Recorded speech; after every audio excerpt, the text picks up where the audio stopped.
د دې نیت به نه کوي چې خلک به راته سپېره وایي، خالص به د الله تعالی د رضا نیت کوي. راځو په سر کې د قربانۍ فضیلت ته راځو. د هغې نه مخکې الله تعالی د قرباني کوونکو ټول ګناهونه، دا خو نو حتما نارینه کوي حلاله، زنانې کولی شي چې د مخ به هم قبلې ته وي، د حلالونکي او د دې مال مخ به هم قبلې ته. چې څومره وس او توان ولري شرعاً پې لازم. جناب سیرت صاحب یا د 50 روپو مال ورسره دی، میړه ته ګوري که هغه حلال کي هم صحیح ده، که حلال نه کي دی بیا هم چړې ته لاس کوي نه. دا ټول به الله تعالی د نیکیو په تله کې د تا چي او دا هر څه به په ورځ د قیامت کې حاضر. نو دغه وینې راخلي او د کور کوم غټ ګیټ شي بس پې ورشیندي یې. نجاست کې ستر اولاد دی، څومره چې نجاست پټ شي نو فضیلت د دې ډېر. نو هغې خو فکر کوي چې اولادونه مې قرباني کوي زموږ به پې غاړه خلاصوي او قرباني ونه کړه نو فلا یقربن مصلانا، زمونږ عیدګاه ته دې بیا نه رانږدې کېږي، یعنې اختار یې ورکړی. یعنې اختار یې ورکړی. بسم الله الرحمن الرحیم. درنو لیدونکو السلام علیکم ورحمت الله وبرکاتو. په دې هیله چې بیا هم روغ جوړ خوشحاله او د خپرونې سره اوسئ. قدرمن لیدونکو، د نننۍ خپرونې موضوع مو د قربانۍ فضایلو ته ځانګړې شوې ده. په دې باندې خبرې کوو چې د قربانۍ فضیلت څومره دی. هغه ورونه او خویندې چې څه ناڅه پیسې هم کور کې لري، په جیب کې لري، خو بیا هم د علماو نه پوښتنه کوي چې په ما قرباني کیږي که نه. نن دې ته راځو چې تاسو د دې له اجرونو، ثوابونو، له فضایلو خبر شئ چې څومره فضیلت لري. بیا به وګورو چې چا نه به پوښتنه وکړي که نه چې په ما قرباني کیږي که نه. همدارنګه راځو د قربانۍ فایدو ته راځو چې په دنیا کې فواید څومره دي او په آخرت کې موږ او تاسو ته د قربانۍ څومره فایدې دي. طریقه د حلالۍ ته هم راځو. کیدای شي بعضې ورونه په د حلالۍ په طریقه نه پوهېږي، یا که پوهېږي هر ډول چې وي دوی ځان ته یو طریقه اختیار کړي. ورځو مقدس شریعت ته چې موږ ته د اسلام کوم ډول طریقې ښودلي دي چې تاسو باید دغه د قربانۍ حیوان چې حلالوئ څه ډول یې حلال کوئ، طریقې څه ده. همدارنګه د قربانۍ په حیوان کې کوم شیان ناروا دي، یعنی کومه غوښه پکې د مسلمان دپاره خوراک ناروا دی. د همدې موضوع د ښه تشریح لپاره راسره په خپرونه کې قدرمن میلمه دی شیخ الحدیث محمد حکیم مظهري صاحب راسره دی. کور دی ودان وي چې له ځان سره لرو. شیخ صاحب ښه راغلاست. ستړي مه شئ. الله مو خوشحاله او آباد عزتمند شي. شیخ صاحب مخکې خو د قربانۍ په ضروري مسایلو او په دې برخو هم بحث کړی، خو فضایل یې پاتې وو، همدارنګه فواید یې پاتې وو، د حلالي طریقې پاتې وي. هغه شیان چې د قربانۍ په حیوان کې ناروا دي هغه پاتې وو. نن خوشبختانه وخت را رسېدلی چې قدرمن لیدونکو سره شریک وو. راځو په سر کې د قربانۍ فضیلت ته راځو. فضیلت یې څومره دی شیخ صاحب؟ نحمده ونصلي ونسلم على رسوله الكريم. اللهم صل على سيدنا ومولانا محمد وعلى آل سيدنا ومولانا محمد وبارك وسلم وصل عليه. جناب سیرت صاحب د شریعت یو حکم دا د مسلمان دپاره یو لویه خزانه ده. بله صاحب. الله تعالی چې مؤمن ته د کمې مسلې حکم وکړي نو هغې کې مؤمن دپاره د دنیا او د آخرت لویې ګټې. بله. قرباني هم د شریعت حکم دی. د سړي ذهن کې دا راځي چې زما مال خرڅ شو، بله، زما حیوان چې دی ضایع شو. داسې نه ده. مؤمن ته په قربانۍ کې داسې فایدې دي چې په یو حکم کې او په یو عبادت کې ورته نشته. د دې خاص فضایل دي او د دې خاص فایدې دي. بله. د فضایلو متعلق جناب سیرت صاحب 4 روایات به درته ووایم، مش نمونه خروار. بله. اولنی روایت امام ترمذی رحمه الله د عائشې صدیقې رضی الله تعالی عنها نه کړی. دا فرمایي چې رسول الله مبارک صلی الله علیه وسلم فرمایل داسې یو عمل نشته چې الله تعالی ته ګراني او سړی د لوی اختر په ورځ باندې وکړي د وینې د تویېدلو نه. د وینې د تویولو نه په دغې ورځ باندې الله تعالی ته محبوب ترین عمل نشته. بله رسول الله مبارک فرمای او کله چې ورځ د قیامت راشي نو دغه قربانی به راوړلی شي په ورځ د قیامت او د دې قربانی چې کوم ویښته دي د هغې ښکرونه دي د هغې پښې دي دا به هم په ورځ د قیامت کې الله تعالی راوړي او ده ته به الله تعالی په میزان کې واچي. بله او رسول الله مبارک فرمایل چې د قربانۍ د مال وینه دا الله تعالی ته رسیږي مخکې د دې نه چې ځمکې ته ورسیږي. سبحان الله. یعنې معنا دا ده چې د قربانۍ ټول اجزا د دې حیوان ټول اجزا بله دا به الله تعالی مؤمن ته په میزان کې اچوي، په هغه تله د نیکیو کې به ورته اچوي بله او دې سره به د ده د نیکۍ تله درندېږي. درنې اگر که هغه اجزا چې هغه قابل د استعمال نه دي، یعنې ویښته خو قابل د استعمال نه دي، ښکرې د قابل د استعمال نه دی، د پښو د دې هډوکو چې کوم غلاف دی دا خو قابل د استعمال نه دی، نه بلکې یو روایت کې دا دی چې د دې کم خاشنه دي، ښه د دې کم واښه دي او د دې چې کم اوبه یې چیکلي دي بله دا ټول به الله تعالی د نیکیو په تله کې درته اچوي او دا هر څه به په ورځ د قیامت کې حاضر وي. بله جناب سیرت صاحب قرباني خو یوه ده خو دومره نیکۍ پکې دي چې د شمار نه بالاتر دي، بله سبحان الله. ځکه یو حیوان دی او دا ټول شیونه به الله تعالی ورته د نیکۍ په تله کې اچوي. دویم نمبر روایت دا د مشکات شریف دی او امام حاکم سے په مستدرک کې ذکر کړی. بله رسول الله مبارک صلی الله علیه وسلم فرمای فاطمه الزهرا رضی الله تعالی عنها ته ورته وی پورته شه او خپل قربانی سره حاضر شه، بله ځکه چې د قربانی په اول ساس کې به درته الله تعالی ټول ګناهونه معاف کوي.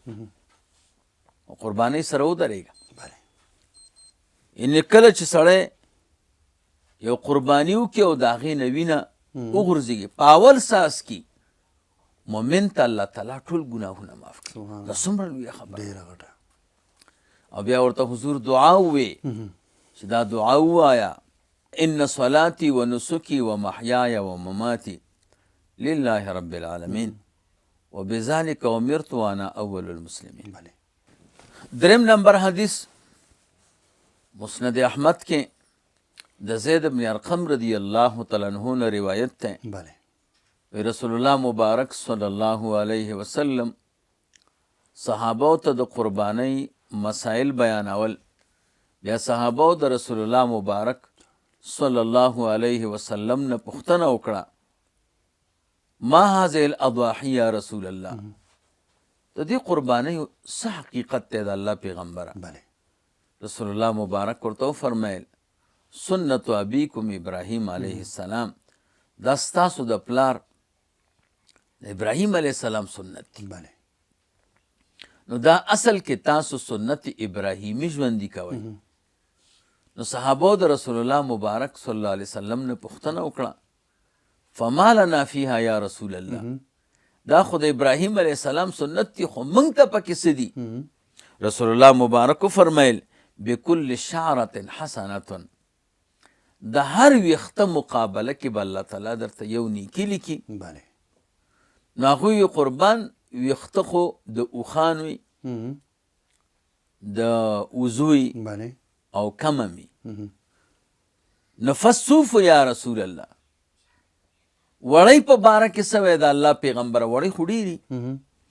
رسول الله مبارک فرمای بكل شعرة من الصوف حسنة، په هر ویښته د وړی نه هغې کې یو نیکي ده. بله جناب سیرت صاحب چې موږ او تاسو پسه وګورو او حلاله وي ګډ حلاله و دومره ویښته پکې چې د شمار نه بالاتر دي. بله نو ته اندازه لګوه دا فلسفیان وایي چې د انسان په بدن کې 15 لاکه ویښته وي. بله یعنې وړوکی بدن دی او ویښته هم کمي ویښته هم ډېر کمي او دې کې 15 لاکه ویښته دي. نو ته ووایه چې په یو ګټ کې په یو پسه کې به څومره ویښته وي. چې ټول له ویښتو جوړ دی. ټول د ویښتو نه جوړ دی. یعنې زما په نظر باندې اربونه او کروړونه ویښته به پکې عمل یو دی او الله تعالی درته په عملنامه کې اربونه او کروړونه نیکۍ لیکي. بله دا څومره لویه خبره ده. یوه نیکي څومره ده او چې بیا کروړونه او اربونه شي دا صرف د ویښتو. بله او دا نور نیکۍ چې دي د هغې وینه او د هغې وینه تویدل خو نو ځان ته اهمیت لري. دا ځان نه دی. ښکرې جدا دی، هغه چکاکې چې کړی هغه جدا، خوراکې چې کړی هغه جدا، هغه دغه چې دی د خاشنه هغه جدا. دا ټولې الله تعالی درته د نیکۍ په هغه تله کې ورچوي. نو مفت نیکي د الله تعالی مو سیرت صاحب مفت جنت ته بوځي. بس یو بانه راته ګوري کنه دا هېڅ شی نه دی. او که نه غوښه یې موږ خورو.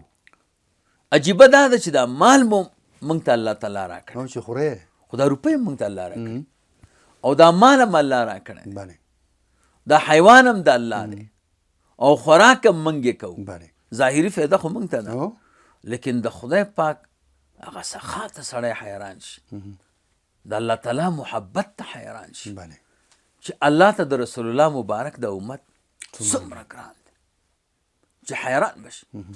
امام رازي رحمه الله وایي یو ځای کې وی الله تعالی د بنده سره داسې مینه کوي گویا چې الله بل بنده نه لري. یعنې دومره محبت ورسره کوي د چا چې یو زوی که نه نو هغه ورسره څومره مینه کوي. بیخي ډېره الله تعالی د بنده سره دومره محبت کوي. یعنې هر انسان چې فکر وکړي او د الله تعالی په محبت دی به وایي چې بس زه یوازې د الله بنده یم. خو افسوس دا دی چې بنده د الله تعالی عبادت داسې کوي لکه په لکونو خدایانې شي او چې هسې ځان ته خلاصوي. 4 نمبر روایت د حضرت ابو هریره رضی الله تعالی عنه دی او سنن ابن ماجه کې هم دی او مسند احمد کې هم دی.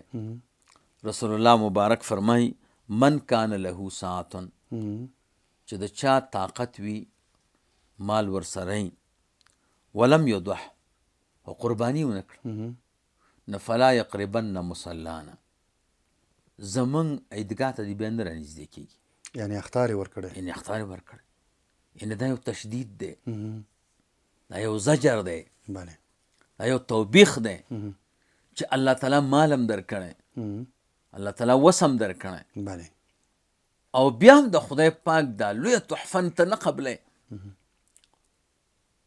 معلومیږي دا چې په قربانۍ کولو کې د الله او د الله د پیغمبر صلی الله علیه وسلم محبت دی. بله او په نه کولو کې د الله او د الله د پیغمبر خفګان دی. سیرت صاحب څومره لویه خبره ده. د الله محبت څومره لوی قیمتي دی او د رسول الله مبارک صلی الله علیه وسلم محبت چې دی دا څومره لوی قیمتي دی. دا 4 روایات مختصر مې درته د قربانۍ متعلق وي او دا 4 واړه د قربانۍ په فضیلت او په کمال باندې دلالت کوي. بله 2 نمبر خبره اجمالی فواید. په قربانۍ کې اجمالی فایدې څو دي؟ نو 10 فایدې دي پکې. بله اول نمبر دا دی چې د الله تعالی د محبت حصول دی پکې. لکه حدیث کې چې تیر شو الله تعالی ته په دغه ورځ باندې محبوب ترین عمل بل نشته غیر د قربانۍ نه. غیر د قربانۍ نه. که څوک مونځ کوي، که څوک ذکر کوي، که څوک تلاوت کوي، هر عبادت چې کوي خو دومره الله تعالی ته ګران نه دی چې څومره ورته قرباني ګرانه ده. نو قرباني کوونکی دا محبوب د باری تعالی دی. دا ډېره لویه خبره ده. 2 نمبر امتثال پکې دی د الله تعالی د امر. یعنې قرباني خو د الله حکم دی. بله او یو سړی مال خرج کی او تکلیف وکړي نو د الله تعالی په امر باندې راتګ وکړي. بله او چې دی لږ وروستو تاریخ ته وګوري چې امتثال د امر د باری تعالی په دې قربانۍ کې ابراهیم علیه السلام ادا کړه او د هغې په تاریخ باندې بیا نظر واچئ بله چې اسماعیل علیه السلام د ابراهیم علیه السلام اولنی بچی دی او اسماعیل ورته ولې وایي بله تفسیر روح البیان کې دی چې اسماعیل ورته ځکه وایي چې هر وخت به ابراهیم علیه السلام دعا کوله بله اسمع یا ایل ارزقنی ولدن یا الله زما دا دعا واوره دا زه چې کومه خدای ماته یو بچی راکړي بله 98 کالو عمر کې یا 120 کالو عمر کې بنا بر اختلاف 112 کالو عمر کې 100 کالو عمر کې چې الله تعالی چاته بچی ورکړي څومره قیمتي ډېر څومره ورته ګراني ډېر او دومره لوی امتحان پې راغو چې دا محبوب ترین بچی د سره د دې موره دا حرم شریف ته بوسه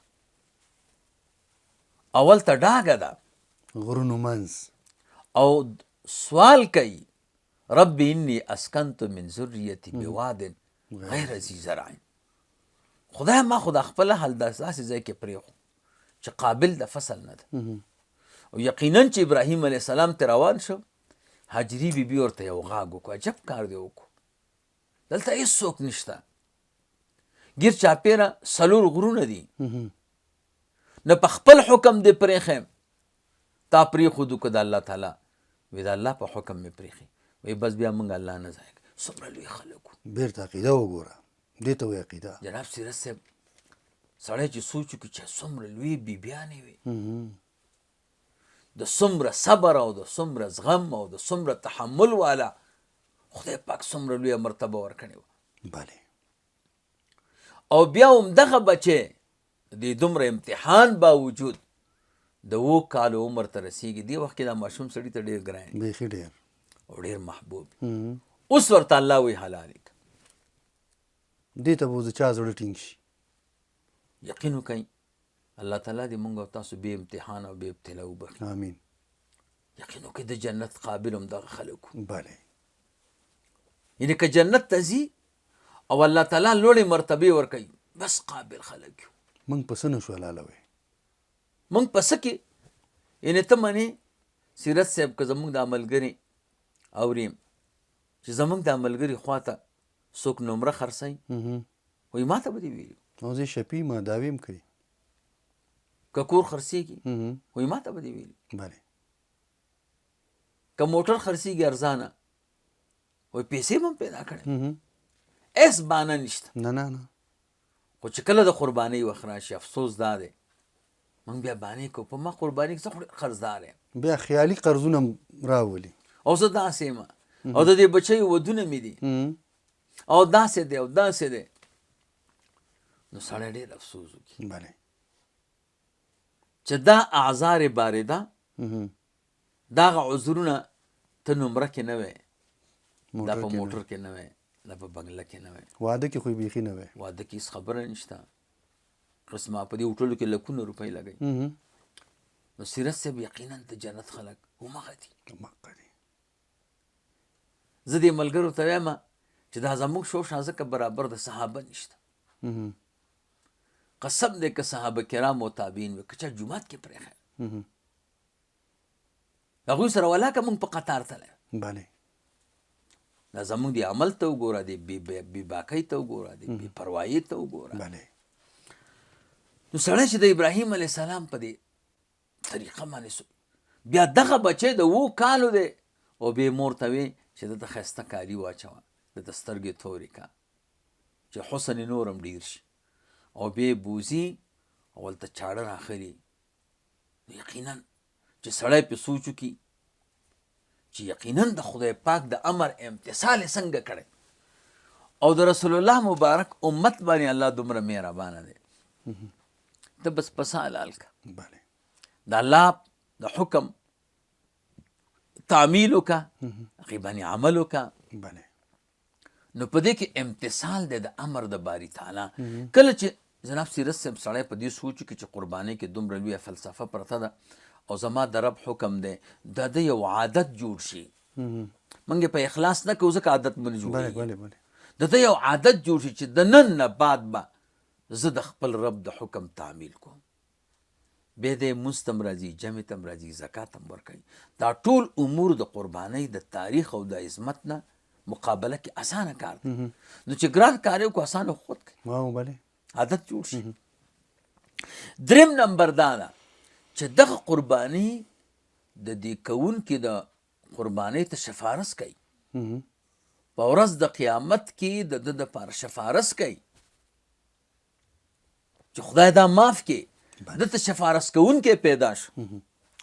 څلورم نمبر فایده پکې دا ده چې دا سنت د سید المرسلین دی، د رسول الله مبارک صلی الله علیه وسلم سنت دی. نبی علیہ الصلوۃ والسلام 10 کاله مدینه منوره کې تیر کړي دي، خو 10 کاله کې قرباني نه ده پرېښې. او د رسول الله مبارک صلی الله علیه وسلم یو سنت باندې عمل کول د 50 شهداو اجر دی. یو روایت کې د 100 شهداو اجر دی. نو چې د 100 شهیدانو اجر الله درکوي، د 50 شهیدانو اجر الله درکوي په یو، دا څومره لویه خبره ده. دا د رسول الله مبارک صلی الله علیه وسلم سنت دی. او دومره غیرتی او دومره محبتي و چې 2 قربانۍ به یې کولې، یو ځان ته او یو هغه امتیانو ته چې د قربانۍ وسیله. حضرت علی رضی الله تعالی عنہ به بیا 2 قربانۍ کولې، یو ځان ته یو رسول الله مبارک صلی الله علیه وسلم. مړو ته قرباني کېږي، په دې کې مشکل نشته، یو صحیح حدیث کې راغلی. 5م نمبر دا د ابراهیم علیه السلام سنت دی. زمونږ استاسو یو محسن نیکه دی، هغه زمونږ استاسو یو محسن نیکه دی. او ما تاسو ته وی چې دا د رسول الله مبارک د امت ته ډېر ګران دی. رسول الله مبارک وایي زه په خپله د ابراهیم علیه السلام دعا یم. 6م نمبر دا دی چې د الله تعالی د نعمتونو شکر دی. ما تاسو ته مخکې مسایلو کې ویلو دا هر اندام چې زمونږ او ستاسو دی، مونږ او تاسو باندې د دې شکر ضروري دی. خو دا مال چې مونږ او تاسو د قربانۍ حلال کو، د هغې هر اندام دا په مقابله د اندام د انسان کې د هغې شکرانه ادا کول دي. د مال شکرانه شو، د بدن شکرانه شو. 7م نمبر دا دی چې په دې کې نشر د محبت دی، د محبت خوریدل دي. په تمام عباداتو کې سیرت صاحب الله تعالی ته ګران عبادت دا دی چې د مسلمان زړه درنه خوشحاله شي. او قربانۍ کې دا شی پروت دی. ته چې قرباني وکړې خپلوانو ته به غوښه ولېږي، هغوی به درنه خوشحاله شي. تحادو رسول الله مبارک یو بل ته تحفې لګوي، محبت مو زیاتېږي. مسکینانو ته چې ورکړي د هغوی زړونه خوشحاله شو. خپل اهل باندې چې د پراخي راوسته، هغوی د سره مینه پیدا شو. نو په دې کې نشر د محبت ته، او مسکین ته، فقیر ته، خپلوانو ته، خپلو اهل ته دې سره محبت خورېږي، او دې باندې الله تعالی ډېر خوشحاله کېږي. 8م نمبر دا دی چې په دې کې تعظیم د شعائر الله دی، د الله تعالی د طاعت د نښو تعظیم دی. ومن يعظم شعائر الله فإنها من تقوى القلوب. زمونږ به استادانو وي که یو سړی وي زما سترګې متقیانې دي، علامه شته، بې ځایه به کتل نه کوي. یو سړی وي زما غوږونه متقیان دي، بېکاره خبرې به نه اوري. ژبه مې متقي ده، بېکاره خبرې به نه کوي. خو زړه مې متقي دی، دا به څنګه معلوموي؟ دا چې د الله تعالی د طاعت د نښو قدر کوي، دا د زړه تقوا ده. 9م نمبر دا دی چې په دې کې ډېر لوی اجر دی. لوی اجرونه الله تعالی مؤمن ته ورکوي. او هغه دا دی چې دا هر یو اندام د دې قربانۍ دا دته خدای پاک د نیکۍ په تله کې اچي. 10م نمبر دا دی چې په دې کې مغفرت د ګناهونو دی. رسول الله مبارک وایي د دې قربانۍ وینه لاسمکې ته نه یې غورځېدلې، د هغې نه مخکې الله تعالی د قرباني کوونکو ټول ګناهونه معاف کوي. څومره لویه خبره، او جنتي ګرځوي. اوس یو سړی به وایي چې څه علامه ده، دا مهمه نکته ده. مونځ باندې هم ګناه معاف کېږي، اودس باندې هم معاف کېږي، روژه هم معاف کېږي، په حج هم معاف کېږي، په قربانۍ هم معاف کېږي. ګناه چې معاف شوه بس سړی جنتي شو. علامه څه ده؟ علامه دا ده چې کوم ګناهونه د دې اعمالو نه مخکې ده کول، دی بیا وروستو نه کوي. د قربانۍ د قبولیت د قربانۍ د قبولیت علامه ده چې ګناهونه ټول معاف کیږي که یوم ولدته امه جنتي شو. بله الله دې مونږ او تاسو جنت ته بوزي. نو جنت کې خو بیا کینه نه وي. نه نو جنتي سړی کینه نه کوي. بله جنت کې حرام نه وي. نه جنتي حرام نه کوي. بله جنت کې دروغ نه وي. جنتي به دروغ نه وي. بله یعنی دا کم ګناهونه چې د قربانۍ نه مخکې کول که دی رستم کول معلومیږي دا چې نه ده قبوله. فقط غوښې خوړلې او که د ګناهونو کې توبه کړه چې خدای به تا ما سره روغه وکړه زه نور ګناه نه کوم معلومیږي دا چې د قرباني قبوله شوه د حج قبول دی د روژه قبوله ده د مونځ قبول دی یعنې د دې اعمالو د قبولیت علامه دا ده بله چې کم ګناهونه مخکې کول هغه که یې وروسته کول نه دي قبول او که وروسته یې نه کول توبه یې کړه بس قبول دي. سبحان الله. دا دوه خبرې شوې. بله دریم نمبر خبره چې ضروري خبره ده او هغه دا ده چې حلاله به مونږ او تاسو څنګه کوو. نو حلالي کې به دوه خبرې وکړو. بله یو د حلالي اقسام او دویم د حلالي آداب. بله حلالي سیده صرف دوه قسمه ده. یو ته اختیاري وای یو ته استراري وای. بله اختیاري څلورو شیانو ته وای. څلور شیان چې راغونډ کې دینه به ذبح اختیاري جوړ شي. بله اول نمبر بسم الله ویل. دویم نمبر دا په کوم شي چې حلالی دا به تیری پس بنی یعنې دا غوښه چې پرې کوي دا به د تیروالي په وجه پرې کوي داسې نه چې د لاس د زور په وجه بنی. درېیمه دا ده چې د دې حیوان نه به وینه روانوي. بله څلورمه دا ده چې دا به د دې سینې اډوکي او د مرۍ ترمنځ د دې ژامې ترمنځ یعنې مرۍ به دا څلور شیونه چې راجمع شي دې ته ذبحه اختیاري وایي. بله یعنې بسم الله به وایي اول دا په کوم شي چې حلالی دا به تیری دا به تیری یعنې دا د لاس په زور په وجه به پرې کول نه کوي بلکې د تیروالي په وجه به پرې کول کوي. درېیمه دا ده چې کم از کم 2 څاڅکي یو څاڅکي وینه ترې لاړه شي. څلورمه دا ده چې دا به مرۍ وي. دې ته ذبحه اختیاري وایي. دویم نمبر ذبح استراري ده. کله کله په دې قربانۍ کې داسې وشي چې یو حیوان وتښتي هغه توري شي نیول ډېر مشکل دی. نیول ګران څه چې خلک هم وهي نو کله کوی کې وغورځي بله نو بیا به ورسره څه کوي نو هغې دپاره بیا 3 خبرې دي. یو دا دی بسم الله به وایي. بله دویمه دا ده چې دا تیره شي باندې به یې وهي. درېیمه دا ده چې وینه ترې لاړه شي.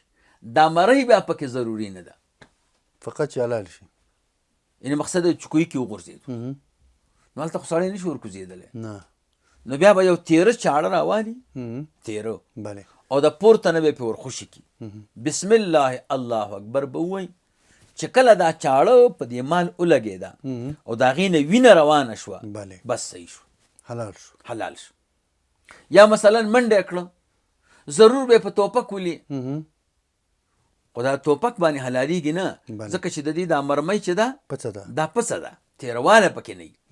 نو تا په توپک کې ویشته هلته وغورځېده اوس دومره وخت نشته چې تی حلاله کړې په طریقې سره نو بس چاړه به راوالې او پرې ورخوشې به کړې چې په هر ځای ولګېده هر ځای باندې بسم الله الله اکبر به ووایې چې د هغې نه وینه کله د هغه زخم نه روانه شوه بس دا حلاله ده. دې ته ذبحه وایي خو استراري یعنې دا په وخت د ضرورت کې روا ده. که ضرورت نه وي نو اختیاري ذبحه پکار ده. دا د ذبح اقسام شو. دویم د حلالي آداب نو 12 آداب لري او پکار دا دی چې څوک مال حلالي چې د دې 12 خبرو لحاظ وساتي. اول نمبر اخلاص فی نیت ان دې په دې مامور دی چې تر حلالي پورې به د نیت کې فرق نه راولي. نیت به خالصي د غوښې نیت به نه کوي د دې نیت به نه کوي چې ما ته به تربور سبا پیغور راکړي د دې نیت به نه کوي چې سبا به راته خلک وایي چې تا ولې قرباني ونه کړه د دې نیت به نه کوي چې خلک به راته سپېره وایي خالص به د الله تعالی د رضا نیت کوي. بله. اوله خبره دا ده. دویم نمبر چاړه به تیره کړي. که تیره وي نو خواري به ورسره وکړي چې ښه تیره شي او پس چاړه باندې الله بیا صحیح نه ده. بله. د دې وجه نه زموږ علما وایي که یو سړي چاړه لکه پسه وه او پرې کول یې نه کول خو د لاس په طاقت باندې پرې کړ بیا مرداره ده. اون در چړې کار نه دی، دا د کار دی. بیا دریم نمبر خبره دا ده چې کم مال حلالۍ په کار ده چې مخکې اوبه ورکړي. حلالۍ ځای ته چې راوړي د هغې نه مخکې په کار ده چې واښه هم ورکړي، اوبه هم ورکړي او ښې مړه کړي. دا مستحب دي. بله. څلورم نمبر دا دی چې دا چاړه به چې دی په دې چړې باندې به دا حیوان نه ډاروي. یعنې څه معنا د دې حیوان مخې ته به چاړه نه تیره کوي. بله. ځکه هغوی کې خو شعور شته که نه او چې دا ولا دا چاړه ماته تیره کوي. دا بیا مکروه دي. پنځم نمبر دا دی چې د مخ به هم قبلې ته وي د حلالونکي او د دې مال مخ به هم قبلې ته وي. چپ طرف باندې به یې واچوي او مخ به قبلې طرف ته. شپږم نمبر دا دی چې په چپ طرف به یې واچوي او په ډېره نرمۍ باندې به یې حلالوي. بله. یعنې په کار دا دی چې د دې په دې مخ باندې دا پښه کیږي، دا دغه باندې دا طرف باندې بله. چې طرف باندې ورته خپه کیږي د پاسه چې سر مر ونه خورئ، ځان ونه خورئ. یعنې ډېر تکلیف سره به نه حلالوي. اووم نمبر دا دی چې او تکبیر به وایي او بسم الله به وایي. یعنې بسم الله الله اکبر به وایي. اتم نمبر دا دی چې زر به یې حلالوي. داسې نه چې راسملولې ده او بیا یو ته وایي چې اوبه لږ راکړه او ورشه چاړه راوړه، دا خو دې صحیح رانه وړه. دا کارونه به ټول مخکې کوي. د تیر کال د حلالۍ قصې هم پکې کوي. قصې پکې کوي. نه بچې څنګه یې راسملوله بس متصل به یې حلالوي. ځکه چې دا حیوان ته د خپلې اندازې نه زیات عذاب ورکول دي. نهم نمبر دا دی چې تر څو پورې ټول روح ترېنه مکمل طریقې باندې تللی نه نو دی به د کوشش نه کوي چې پوستکي ترې وباسي. چې ښه ورته معلومات وشي چې مکمله روح ترې لاړ بیا به ترې پوستکي وباسي. لسم نمبر دا دی 3 کرته به تکبیر د بسم الله نه مخکې وایي او 3 کرته به تکبیر د بسم الله نه وروسته وایي. الله اکبر الله اکبر الله اکبر. بیا به وایي بسم الله الله اکبر الله اکبر الله اکبر الله اکبر. 11 نمبر دا دی چې دا حلاله به په ښي لاس باندې کوي. 12 دا ده چې دومره جوره حلاله به نه کوي چې د ملا اډوکي ته یې ورسوي. بعضې خلک چې دی حلاله کوي بیا غاډوکي پورې نښتي تر دې پورې چې سر هم ترې پرې کړي. دا سر پرې کول او د ملا هغه مزغو ته چاړه رسول دا بیا مکروه دي. دا نه دي پکار. نو دا 12 آداب دي د حلالې. دا زمونږ او ستاسو 3 خبرې شوې. شیخ صاحب دغلته یو پوښتنه، دا خو نو حتما نارینه کوي حلاله، زنانې کولی شي؟ زنانې هم کولی شي. موږ تاسو ته هغه مسایلو کې راغله که نه چې زنانه هم حلاله کولی شي که طریقه ورتله. بله. که ورتله هېڅ مشکل پکې نشته. زنانه هم چې دی هغه مکلف مخلوق دی، مسلمانه ده، مکلف دی، نو هغې حلاله صحیح ده. دا غلط رواج دی چې خلک وایي د زنانو حلاله نه کېږي. نس چې چل ورځي طریقه ورځي هېڅ خبره نه ده. دا 3 خبرې شوې. 4م نمبر مهمه خبره چې په حیوان کې کم شیونه د هغې خوراک روا دی او کم ناروا دی. بله. نو علماو لیکلي دي چې ناروا شیونه پکې 14 دي. 14 شیان داسې دي چې د هغې خوړل روانه دي. اول نمبر وینه، کومه چې روانه وینه ده. او جناب سیرت صاحب یعنې ډېر خلکو کې دا رواج دی. بله. وی قرباني وینه چا نجسه کړې ده. ما لیدلي دي چې کاسې ورته کېښوي او جامونه او هغې ته په نمبر ډکې کړي. بله. او بیا دې وینه کې دا کار دی چې یو 15 دقیقې پې تېرې شي بیا کلکه شي او نو دی بیا په تبۍ باندې سره کړه لکه جګر چې سور کوي. ورته مې چې ولکه دا خو حرامې دي. وی دا د نوې مسله راویسته. قربانۍ مال چا حرام کړی؟ قربانۍ خو پاک مال دی. بله. نو دقه وینه د قربانۍ مال دا حرامه ده او دا نجسه ده. دویم نمبر غدود. غدود غوټې دي تورې تورې په دې وازدو کې او دا حرام دي، د دې بند دي. دریم نمبر مثانه کوم ځای کې چې تشه او دسماتې جمع کېږي. بله. څلورم نمبر تریخې. پنځم نمبر مونږ او تاسو ورته کارپوري وایي که کالپوري ورته. کالپوري. دا کالپوري خوړل حرام دي او اکثر خلک یې خوري. په دې هوټلو کې هم خرڅېږي. ښه په شوق یې خوري شیخ صاحب. دا ناروا دي او دا حرام دي. شپږم نمبر که نر حیوان و د هغې تشو متیازو ځای هغه اندام چې په هغې تشه او دسمات. اووم نمبر نر ښځه حیوان د تشه او دسماتې ځای. بله. عربۍ کې ورته قبول وایي. اتم نمبر د لوی او دسماتې ځای. نهم کم دا مازغه چې په دې ملا کې تیر شوي دي د دې دغه کې دا سټ نه روان تر ملا پورې دې ته نخاع الصلب وایي. بله.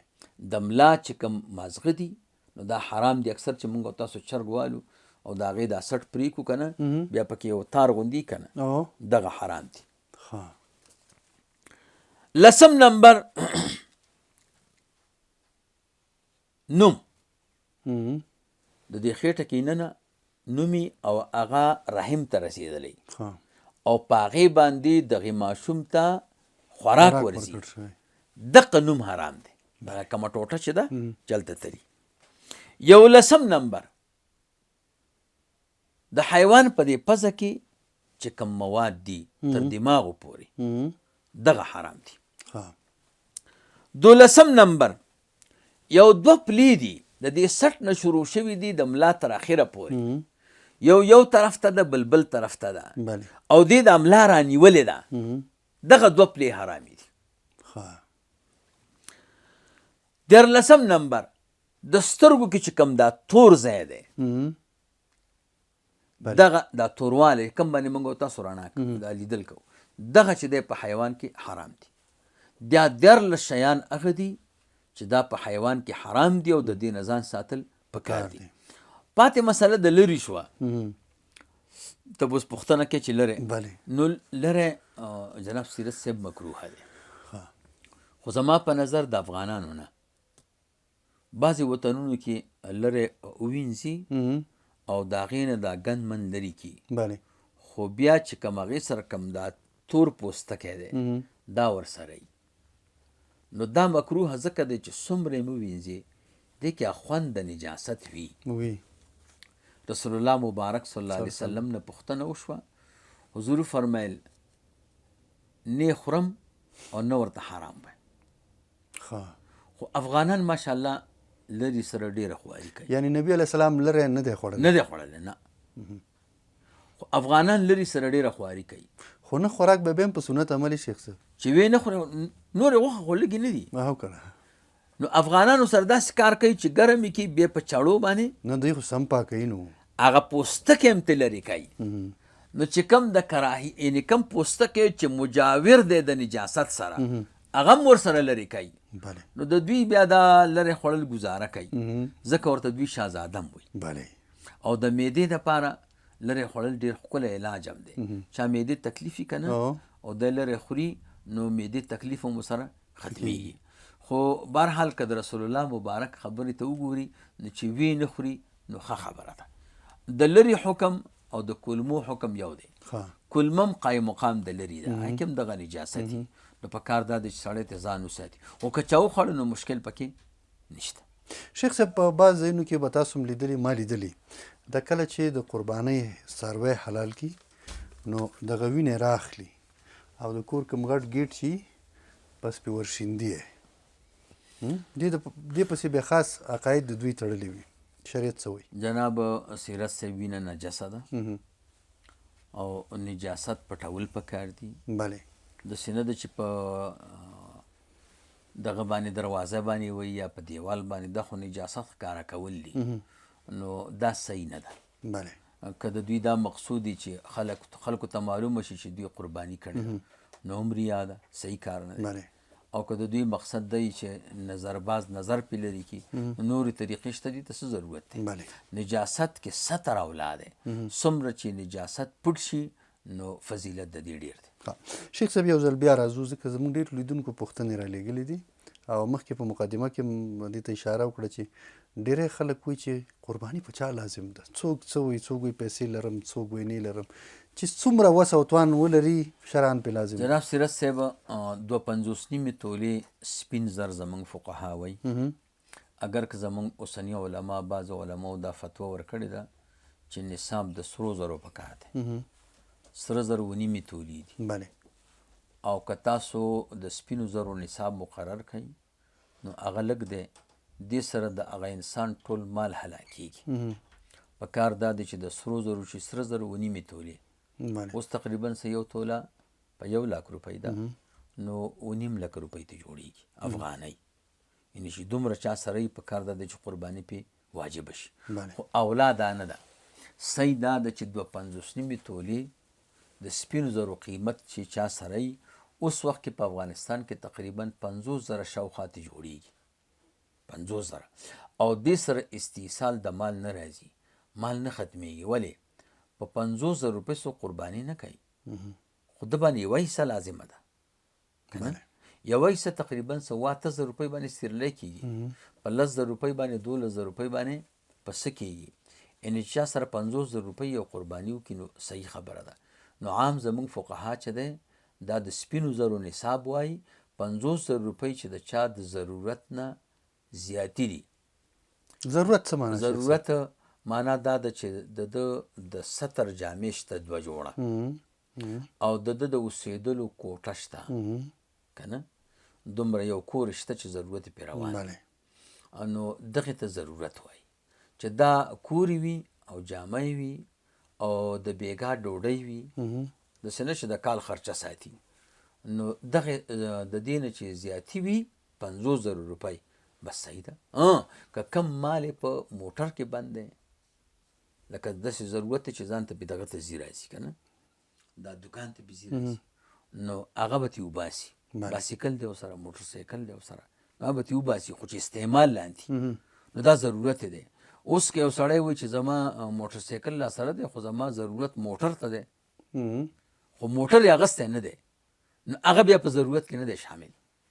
نو 50,000 روپۍ چې د ده د حاجت اصلي نه زیاتي وي، د سره په کور کې پرتي، یا د 50,000 روپو مال ورسره دی، بل شی دی خو د ده ته ضرورت نشته، استعمال لاندې نه دی. مقصد دی استعمال لاندې نه دی. نو چې استعمال لاندې نه وي، اگر که نیت د استعمال وي او قرضدار هم نه دی چې په قرض کې ورکړي، نو په هغه باندې قرباني واجب ده، پکار ده چې وي. او سیرت صاحب قربانۍ کې یو زبردست کمال دا دی چې بیا خدای پاک سړي ته مالداري ورکوي، مالداره کېږي، او خدای پاک به کال له د ده مال په 2 چند په 3 چند باندې کړي. نو ټول ملګري پکار ده چې قرباني وکړي، او لویه خبره هغه فضیلت او کمال دی پکې. بعضې خویندې شیخ صاحب طلا لري کور کې، د 1 لک 2 لکو 3 لکو طلا لري، ورسره یې څه پیسې جمع کړي 10,000 20,000 30,000 روپۍ، صحیح ده، هغه هم ورسره وي، خو دوی بیا هم میړه ته ګوري که هغه حلال کړي هم صحیح ده، که حلال نه کړي دی بیا هم چړې ته لاس کوي نه، پیسو ته لاس کوي نه، په دې لازم ده. جناب سیرت صاحب کمې ښځې سره چې د 2.5 تولو نه سپینو زرو نه د سرو زرو نه کمي، یعنې سره زرو سره دي خو 2 تولې دي، 3 دي، 4 دي، 5 دي، خو د 2.5 نه کم دي، او نورې روپۍ ورسره 10 روپۍ هم نشته، نور مال نه لري، یعنې یوازې طلا ده، صرف طلا ده. نو دې باندې قرباني نه ده واجب. دویم دا دی چې د سره طلا هم شته خو نورې روپۍ هم ورسره شته، یا 10 روپۍ دي یا 20 دي یا 30 دي، نو دا به بیا دا طلا سپینو زرو نصاب تاړئ، ځکه دا روپۍ قایم مقام د سپینو زرو دي یا نور مال ورسره دی. نو بیا که د دې طلا نه او سره د دې روپیو د 250 نیمو تولو د سپینو زرو قیمت ته جوړېدو، نو په دې مستقله واجبه ده. نو دی به خپل میړه ته نه ګوري، د میړه کار په قربانۍ کې جدا دی او د ښځې جدا دی. او اوس تقریبا چې ښځې سره سره زري 2-3 تولې، نو سیرت صاحب دوی سره دومره سامانونه نوري چې په کار ده چې وي کړي قرباني نور مال ورسره یې خامخا. کمې ښځې که قرباني ونه کړي او په دې باندې لازم وي، اوس به زموږ خپرونه لیدلې دوی ته ځانونه معلومیږي چې څوک څونه طلا لري څونه پیسې لري. بعضې یو پوښتنه بله شیخ صاحب ذهن ته راغله چې یو لیدونکي کړې وه چې اولادونه مې قرباني کوي خو ما سره هم ټکه پوکه طلا او پیسې شته دی، نو هغې خو فکر کوي چې اولادونه مې قرباني کوي زموږ به پرې غاړه خلاصوي. او هغه مسایلو کې ما تاسو ته وم وی چې په یو کور کې پلار او زامن شریک بله او ټولې روپۍ پلار سره وي او زامنو سره نه وي، نو یوازې د پلار قرباني ده نو په زامنو نشته، او که نه روپۍ پلار سره هم دي او زامنو ته هم روپۍ ورکړي دي او هر یو زوی مالک د نصاب دی، نو څنګه چې په زامنو ده نو داسې په پلار باندې هم واجبه ده. نو که پلار ونه کړه او زامنو وکړه نو پلار ګنهګار پاتې دی، زه در باندې وجوب شته که نه. مور څه حالات دي؟ ځکه ډېری مور هم دا مسله ده، ډېری میندې دې مشکلاتو سره مخامخ. نو مور چې دی جناب سیرت صاحب که دومره مال ورسره وي د بچي په مال نه مالداره کېږي، او که د دې سره خپل مال وي چې 50,000 روپو ته رسېږي افغانیو ته نو قرباني به کوي، که ویې نه کړه د ګنهګار پاتې ده. ګناه یې څومره ده؟ نو ګناه خو د شریعت حکم دی، واجب ته قرباني، د واجبو په ترک چې څومره سزا ده، د فرضو په ترک چې څومره سزا ده، د واجبو په اعتبار د عمل سره واجب او فرض یو شی دی. یو لیدونکي زموږ پوښتنه رالېږلې وه شیخ صاحب له خارجه، ویل چې زه که دې ځینې دا پیسې ولېږم یو چا ته غریب ته او د قربانۍ په شکل نه د صدقې په شکل، وایي دغه صدقه مې د قربانۍ ځای نیسي؟ نه، صدقه د قربانۍ ځای نه نیسي، صدقه جدا شی دی او قرباني جدا شی دی. یو سړي باندې قرباني واجبه ده، نو قربانۍ کې مثلا 15,000 روپۍ لګېږي، بله خو د 15 لک روپۍ صدقه کړي نو هم په ځای د قربانۍ کار نه کوي. قرباني واجب ده، دا جدا حکم دی، بله او دا حلاله ده، او صدقه چې دی خو مستحب کار دی. بله نو صدقه په ځای د قربانۍ نه درېږي، په کار دا ده چې دی قرباني وکړي. اخري پوښتنه شیخ صاحب، په هغه تیرو خپرونو کې مسایلو کې ورته اشاره شوې، خو یو ځل بیا پوښتنه کوم تر څو لیدونکي دې ته متوجه شي، او ډېرو لیدونکو دغه پوښتنه هم کړې چې په حرامو پیسې قرباني لازم ده. جناب سیرت صاحب حرام روپۍ چې چا سره وي نو دی مالک دی، بله نو ده که قرباني ونه کړه نو ګنهګار دی. یو حرام ګټلي دي او دویمه دا ده چې قرباني ونه کړه، خو د قربانۍ کوونکي چې کم فضایل دي کومه مرتبه ده بله هغه په حرام مال باندې هغه درته نه رسېږي. داسې حجم دی، بله یو سړی په حرامو روپیو حج کوي نو د حرامو روپیو خدای مالک دی، نو حج فرضیت پرې راغی، یعنې که حج ونه کړو نو یو خو حرام کار کړی بل حج ونه کړو، خو د حاجي چې کومه مرتبه ده بیا بله په شریعت کې نو هغه مرتبه دی حرام خور ته او حرام ګټونکو ته بیا نشته. نو داسې د قربانۍ چې کوم فضیلت او کمال دی نو دا دته نه ورکول کېږي. اوس که دی وایي چې زما مال حرام دی نو چې ما ته فضیلت الله نه راکوي نو څه کوم چې قرباني کوم، نو که قرباني ونه کړه نو دی بل ګنهګار شو، دلته بل واجب پرېښو، نو قرباني به کوي او بل چا سره به شرکت نه کوي، ځکه که بل چا سره شریک شي که نه نو د هغوی قرباني هم خرابېږي، خو دته د قربانۍ والا هغه فضیلت او مرتبه نه ورکول. شیخ صاحب په ډېرې بخښنې سره آخري پوښتنې پسې یو بله پوښتنه یاده شوه.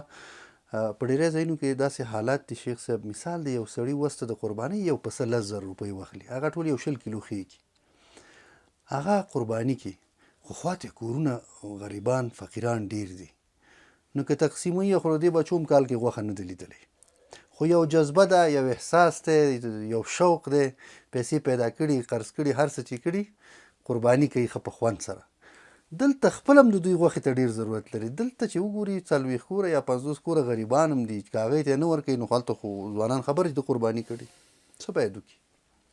جناب سیرت صاحب دا خو موږ او تاسو دا مسله په دې قربانۍ کې بیانو ځکه چې غوښې ډېري، بله لیکن دا عام حکم دی که یو سړی په کور کې ترکاري ډوډۍ وغیره پخه کړي افضله دا ده چې دا 3 حصې کړي، بله مسکینانو ته هم پکې حصه ورکړي، خپلوانو ته هم ورکړي او خپل هم وخوري. خو قربانۍ کې چونکې غوښه ډېره وي نو دې کې دا مسله ده، بله یعنې که د تقسیم نه کړه نو دی ګنهګار نه دی، او که تقسیم وکړه نو ښکاره خبره دا ده چې صدقه وکړه ثواب دی ورته، نو که د ده ورته ډېر ضرورت وي او تقسیم یې نه کړه هېڅ خبره نشته. قرباني شوې ده. قرباني شوې ده. قرباني سره د دې څه تعلق نشته. مننه شیخ صاحب دا چې د خپرونې د پای شیبې دي له تاسو مننه کور مو ودان. ګران لیدونکو له تاسو هم مننه چې تر دې دمه راسره وئ. تر بیا چې ستاسې په درانه حضور کې حاضرېږو تر هغې مو په لوی او مهربانه رب سپارو. هر چېرې چې یاست روغ جوړ خوشحاله اوسئ.